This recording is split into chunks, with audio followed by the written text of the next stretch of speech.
जय हिंद दोस्तों। पीसीएस अभ्यास के इस ऑनलाइन प्लेटफॉर्म पर मैं शिवानी आप सभी का हार्दिक स्वागत करती हूँ। आज के इस वीडियो में हम पढ़ने वाले हैं संविधान के प्रमुख संशोधन के बारे में, important amendments of Indian constitution. तो देख लेते हैं कि कौन कौन से इम्पोर्टेंट संशोधन हैं जिनके बारे में आयोग प्रत्येक वर्ष किसी ना किसी तरह से क्वेश्चन पूछते हैं। तो सबसे पहला है 1951 में हुआ था पहला संशोधन। इसमें क्या किया गया था? इसमें 9वीं अनुसूची को जोड़ा गया था और इस 9वीं अनुसूची के अंतर्गत भूमि सुधार और न्यायिक समीक्षा जैसे विषयों को रखा गया था। उसके बाद 1956 में हुआ था 7वां संशोधन। 7वां संशोधन में राज्य पुनर्गठन अधिनियम लाया गया था और इस अधिनियम में प्रावधान किया गया था कि 2 राज्यों के लिए एक राज्यपाल हो सकता है। ठीक है, तो इस तरह से आप इसको याद रखते हैं कि 7 मतलब साथ जैसा लग रहा है, तो एक साथ 2 राज्यों का एक राज्यपाल। फिर 1961 में 10वां संशोधन आया था। इसमें दादर नागर हवेली को यूनियन टेरिटरी बनाया गया था, केंद्र शासित प्रदेश बना दिया गया था इन दोनों ही को। ठीक है, उसके बाद 1962 में आया था 13वां संशोधन। इसमें नागालैंड को राज्य का दर्जा प्रदान किया गया था, नागालैंड को स्टेट बना दिया गया था। ठीक है, फिर 1967 में आया था 21वां संशोधन। इसमें सिंधी भाषा को 8वीं अनुसूची में 15वीं भाषा के रूप में शामिल किया गया था। ठीक है, तो सिंधी को शामिल किया गया था। उसके बाद 1971 में आया था 24वां संशोधन। इसमें यह प्रावधान किया गया था कि संसद मौलिक अधिकारों में संशोधन कर सकती है, संसद मौलिक अधिकारों में संशोधन कर सकती है। ठीक है, तो ये याद रखिएगा आप। उसके बाद 1971 में आया था 26वां संशोधन। इसमें क्या प्रोविजन किया गया था कि जो पहले की रियासतें, राज्य महाराजे हुआ करते थे, बची कुछ ये रियासतें थी, उनको आजादी के बाद प्रीवी पर्स का दर्जा दिया गया था। तो इस प्रीवी पर्स को 26वें संशोधन से हटा दिया गया था। ठीक है, तो प्रीवी पर्स का उन्मूलन कर दिया गया था इस संशोधन के द्वारा। फिर 1974 में हुआ था 35वां संशोधन। ठीक है, 1971 में 26वां हो गया था, 1974 में 35वां। इसमें क्या किया था? सिक्किम को सहयोगी राज्य बनाया गया था। ध्यान दीजिएगा कि सिक्किम को सहयोगी राज्य बनाया गया था, पूर्ण राज्य नहीं। और पूर्ण राज्य कब बनाया गया? इसी के अगले वर्ष 1975 में 36वें संविधान संशोधन में सिक्किम को भारत के राज्य का दर्जा दे दिया गया। ठीक है, तो अब सिक्किम पूर्ण राज्य बन गया। तो एग्जाम में कंफ्यूज करने के लिए ये क्वेश्चन दे देते हैं, तो आप ध्यान रखिएगा कि कब सहयोगी राज्य बना था सिक्किम और कब पूर्ण राज्य बना था। ठीक है, फिर 1976 का 42वां संशोधन, ये बहुत इंपॉर्टेंट संशोधन है। इस समय भारत की प्रधानमंत्री इंदिरा गांधी जी हुआ करती थी और उन्होंने संविधान में बहुत सारे चेंजेस करे थे। तो इसी वजह से इस संशोधन को क्या बोलते हैं? इस संशोधन को मिनी कॉन्स्टिट्यूशन के नाम से भी जाना जाता है। ठीक है, मिनी कॉन्स्टिट्यूशन के नाम से भी जाना जाता है 42वें संशोधन को। वैसे तो बहुत सारे चेंजेस हुए थे, पर एग्जाम के पॉइंट ऑफ व्यू से जो इंपॉर्टेंट चेंजेस है वो 5 है, उनको आप याद रखिएगा। पहला है इसमें कि प्रस्तावना में समाजवादी, धर्मनिरपेक्ष और अखंडता शब्द जोड़े गए थे। ठीक है, इंग्लिश में कौन कौन से हैं ये? Socialist, secular and integrity word was added to the preamble. ठीक है, तो 3 शब्द, ये शब्द जो याद रखिएगा कौन कौन से जोड़े गए थे।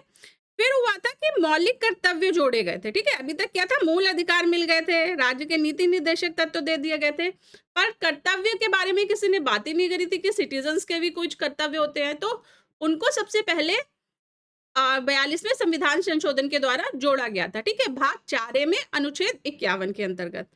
उसके बाद आता है कि डीपीएसपी में भी कुछ चेंजेस किए गए थे इंपॉर्टेंट।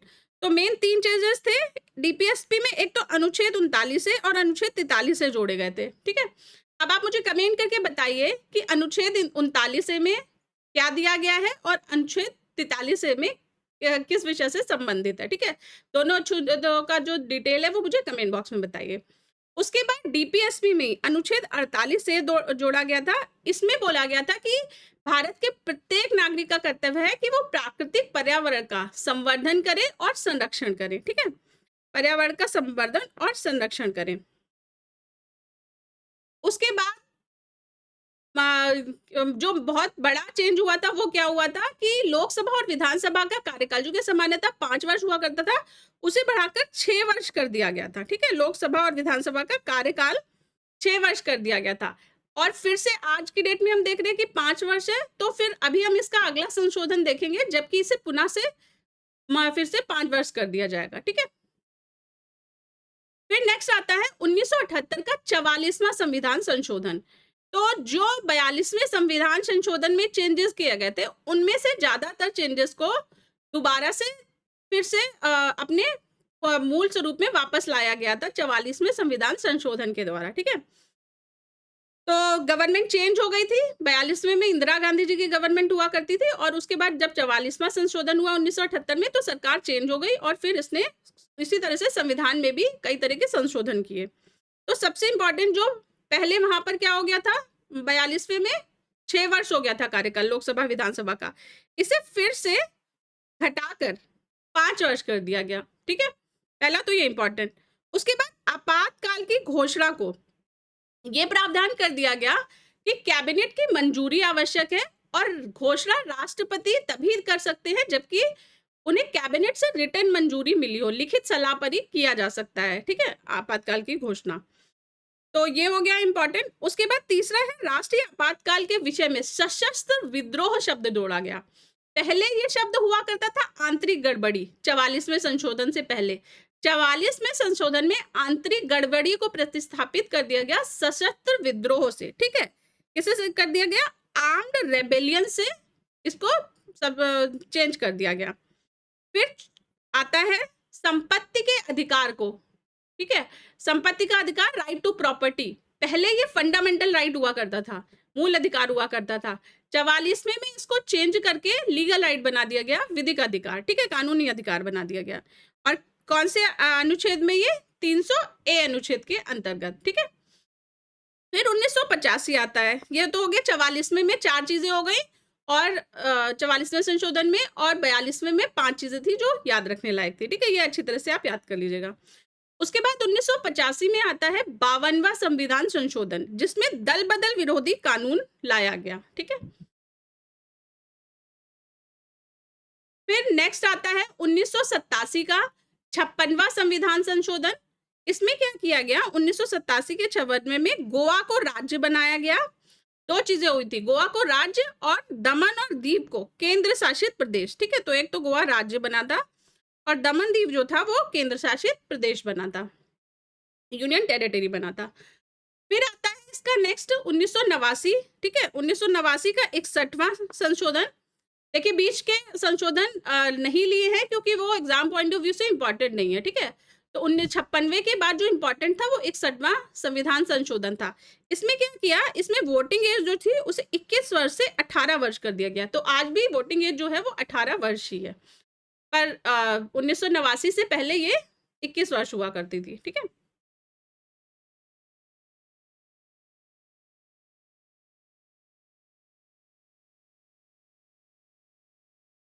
फिर नेक्स्ट आता है 1991 का 69वां संशोधन। इसमें क्या किया गया, इसमें दिल्ली को राष्ट्रीय राजधानी क्षेत्र बनाया गया। ठीक है, पहले वो यूनियन टेरिटरी दिल्ली को दर्जा दिया गया था, अब इसको दर्जा दे दिया गया राष्ट्रीय राजधानी क्षेत्र, नेशनल कैपिटल टेरिटरी। ठीक है, तो ये याद रखिएगा। उसके बाद 1992 में 70वां संशोधन। इसमें क्या किया गया कि दिल्ली और पुदुचेरी की जो विधानसभा थी उनको एलिजिबल बनाया गया कि वो राष्ट्रपति के चुनाव में वोटिंग कर सकती हैं। ठीक है, तो जैसे अन्य राज्यों की विधानसभा करती हैं, तो दिल्ली और पुदुचेरी की विधानसभाओं को भी चुनाव में निर्वाचक मंडल में जोड़ दिया गया राष्ट्रपति चुनाव के लिए। ठीक है, उसके बाद 1992 में आता है 71वां संशोधन। इसमें 3 भाषाओं को 8वीं अनुसूची में शामिल किया गया। कौन सी 3 भाषाओं को, कोंकणी, मणिपुरी और नेपाली को। ठीक है, तो तीनों नाम याद रखिएगा। उसके बाद नेक्स्ट आता है 1992 का 73वां और 1992 का ही 74वां संशोधन। इसमें 92 में 73वें संशोधन में तो पंचायती राज भारत में लाया गया, और 74वें में नगर पालिकाओं को लाया गया। ठीक है, तो ये दोनों आप याद रखिएगा। उसके बाद 1999 में 79th, ठीक है, 79th में क्या किया गया, SC ST एंग्लो इंडियन का आरक्षण की अवधि को 60 वर्ष तक बढ़ा दिया गया, ठीक है, तो इनकी अवधि, आरक्षण अवधि 60 वर्ष तक बढ़ा दी गई तीनों की। उसके बाद 2001 में आता है 86वां संशोधन। इसमें क्या किया गया, इसमें किया गया कि निर्वाचन क्षेत्र की सीमाएं 2026 के बाद या कम 2031 के बाद पहली जनगणना तक स्थिर कर दी गई, ठीक है, तो पहली जनगणना तक स्थिर कर दी गई थी। उसके बाद आता है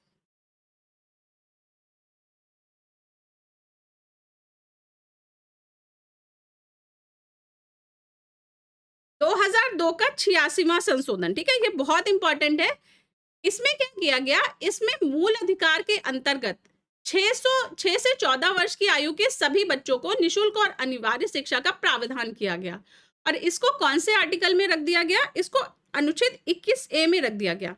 तो देखिए, इससे पहले 2002 से पहले क्या था कि 0 से 14 वर्ष के बच्चों को DPSP में रखा गया था। तो DPSP क्या होती है, DPSP होती है राज्य के नीति निर्देशक तत्व, मतलब ये गाइडलाइन होती है राज्य के लिए कि उनको किस तरह से काम करना चाहिए। और जब गवर्नमेंट इतनी कैपेबल हो जाए कि वो काम करने के लायक हो जाए, तो फिर वो चीज DPSP से हटा दी जाती है और उसे जो सुटेबल आर्टिकल होता है उसके अंदर रख दिया जाता है, ठीक है। तो यही किया गया कि 6 से 14 वर्ष के बच्चों को तो हटा के DPSP से रख दिया गया मूल अधिकार में, ठीक है, फंडामेंटल राइट में। अब बचे 0 से 6 वर्ष के बच्चे, तो 0 से 6 वर्ष के बच्चों को अभी भी DPSP में ही रखा गया, ठीक है, क्योंकि उनके लिए कोई प्रोविजन नहीं आया है अभी तक। उसके बाद अब देखिए, बच्चे पढ़ने जाएंगे तो रिस्पॉन्सिबिलिटी किसकी होगी, मम्मी पापा की रिस्पॉन्सिबिलिटी होती है पढ़ने के लिए भेजना। तो वो रिस्पॉन्सिबिलिटी को रख दिया गया मूल कर्तव्य के अंतर्गत, ठीक है, कि अपने बच्चों को हम, गवर्नमेंट ने बोला कि भाई हमने तो ला दिया लॉ, अब लेकिन ये तो सिटीजन की रिस्पॉन्सिबिलिटी है ना कि वो अपने 6 से 14 वर्ष के बच्चों को भेजें स्कूल पढ़ने के लिए, तो उसे मूल कर्तव्य के अंतर्गत रख दिया गया। तो 3 चेंजेस हुए थे 86वें संशोधन में, एक तो फंडामेंटल राइट मूल अधिकार में, दूसरा DPSP राज्य नीति निर्देशक तत्व में, और तीसरा मूल कर्तव्य में फंडामेंटल ड्यूटीज में, ठीक है, तो तीनों ही आप याद रखिएगा। फिर आता है 2003 का 89वां संशोधन। इसमें क्या किया गया, इसमें अनुसूचित जाति एवं जनजाति के लिए राष्ट्रीय आयोग का गठन किया गया, ठीक है, national commission for SC and STs।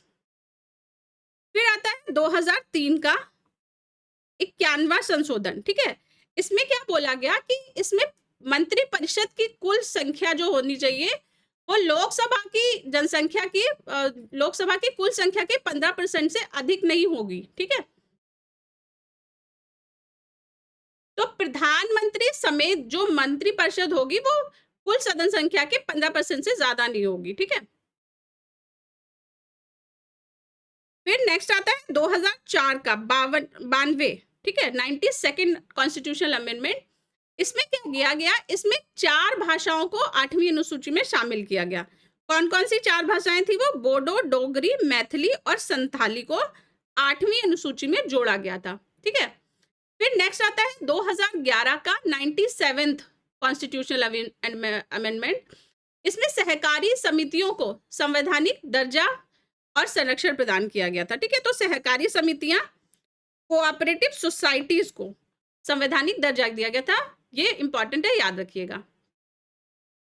Next आता है 2014 का 99th कॉन्स्टिट्यूशनल अमेंडमेंट। इसमें किया गया था NJAC का गठन, नेशनल जुडिशियल अपॉइंटमेंट कमीशन, ठीक है। इसमें क्या किया गया था कि जो सुप्रीम कोर्ट या हाई कोर्ट के जजेस होते हैं उनमें कॉलेजियम व्यवस्था होती है जजों की नियुक्ति के लिए। तो इस संशोधन में ये प्रावधान किया गया था कि गवर्नमेंट जो है, जो संसद है, वो भी उसमें पार्टिसिपेट कर सकती है, पर बाद में सुप्रीम कोर्ट द्वारा इसे नल एंड वॉइड घोषित कर दिया गया, इसे अमान्य घोषित कर दिया गया था, ठीक है। लेकिन ये इंपॉर्टेंट है तो याद रखिएगा, 99th कॉन्स्टिट्यूशनल अमेंडमेंट। फिर आता है 2015 का 100वां संशोधन, ठीक है। 100वें में क्या किया गया कि भारत और बांग्लादेश के बीच में भूमि सीमा समझौता किया गया। तो एक तरह से बाउंड्री रिस्ट्रक्चरिंग की गई थी भारत और बांग्लादेश के बीच में, ठीक है, ये याद रखिएगा। फिर 2016 में आता है 101वां संशोधन। 101वें में क्या किया गया था, GST को लागू किया गया था, ठीक है, गुड्स एंड सर्विस टैक्सेस। फिर आता है 2018 का 102वां, ठीक है। इसमें क्या किया गया कि राष्ट्रपति जो हैं वो राज्यों में, स्टेट्स में और यूनियन टेरिटरीज में पिछड़े वर्गों की पहचान कर सकते हैं, ठीक है। तो ये किया गया था राष्ट्रपति द्वारा राज्यों और केंद्र शासित प्रदेशों में पिछड़े वर्गों की पहचान, ठीक। फिर है 2019 का 103वां संशोधन। 103वां संशोधन में किया गया था ईडब्ल्यूएस के लिए 10% रिजर्वेशन का प्रोविजन किया गया था, ठीक है। तो ईडब्ल्यूएस मतलब इकोनॉमिकली वीकर सेक्शन, आर्थिक रूप से पिछड़े वर्गों के लिए 10% आरक्षण की व्यवस्था की गई। नेक्स्ट है 2019 का 104वां संशोधन। इसमें दो चीजें इंपॉर्टेंट है। एक तो जो एंग्लो इंडियन की सीटों का आरक्षण था लोकसभा में और विभिन्न राज्यों की विधानसभाओं में, वो खत्म कर दिया गया, ठीक है। लोकसभा में 2 सीटें थी और राज्यों की विधानसभाओं में अलग अलग संख्या में सीटें थी, तो उनको खत्म कर दिया गया। दूसरा किया गया कि लोकसभा और राज्य विधानसभाओं में अनुसूचित जाति मतलब एससीज और अनुसूचित जनजाति मतलब एसटीज के लिए सीटों की समाप्ति की समय सीमा 70 वर्ष से बढ़ाकर 80 वर्ष कर दी गई, ठीक है। तो ये याद रखिएगा कि समय सीमा को 70 to 80 इयर्स कर दिया गया था। फिर आता है 2021 का 105वां संशोधन। इसमें किया गया राज्य सरकारों और केंद्र शासित प्रदेशों को सामाजिक और शैक्षणिक रूप से पिछड़े वर्गों एससी बीसी की पहचान करने की शक्ति दी गई। किसको? स्टेट गवर्नमेंट को और यूटीज को, यूनियन टेरिटरीज को। किसकी पहचान करने की? Socially and educationally backward classes, ठीक है, एससी बीसी की, socially and educationally backward classes की पहचान करने की शक्ति प्रदान की गई। उसके बाद 2023 का बहुत इंपॉर्टेंट 106वां संशोधन। इसमें क्या किया गया? लोकसभा और राज्य विधानसभाओं में महिलाओं के लिए 1/3 सीटों का आरक्षण की व्यवस्था की गई, ठीक है। यानी कि 33% आरक्षण वुमेन रिजर्वेशन, ठीक है, 33% वुमेन रिजर्वेशन। ये बहुत इंपॉर्टेंट है। इसको आप जो महिलाओं से संबंधित विषयों में निबंध लिखने के लिए आते हैं वहां पर भी इसका यूज किया जा सकता है, ठीक है। तो ये थे संविधान के सभी इंपॉर्टेंट संशोधन। अगर आज की क्लास आपको पसंद आई हो तो इसे लाइक करें, कमेंट करें, शेयर करें और साथ ही पीसीएस अभ्यास चैनल को सब्सक्राइब करना ना भूलें। Thank you for watching. जय हिंद।